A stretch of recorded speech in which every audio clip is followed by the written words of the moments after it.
एक नवीन ट्रिक घेऊन आलो मी।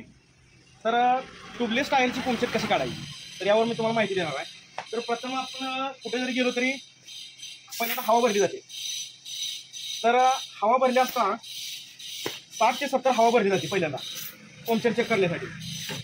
तर जास्त हवा भरली की पंक्चर सापडते। तर बघा पंक्चर आपली सापडली आहे। तर बघा इथं पंक्चर आहे। तर इथं मित्र बघा किती लहान होल आहे। तर इथं काय केलं जातं त्या लहान होलाला मोठं केलं जातं। ती मोठं न करता काय करायचं त्याला कन्फर्म झाली आपली कुठे आहे ते तर हवा पूर्ण सोडून घ्यायची। हवा पूर्ण सोडली।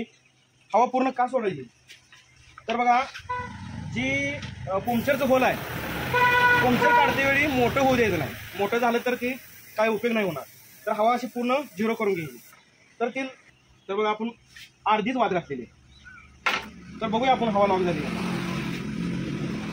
बघा आपली पंक्चर काढून झाली।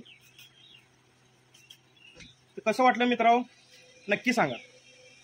धन्यवाद।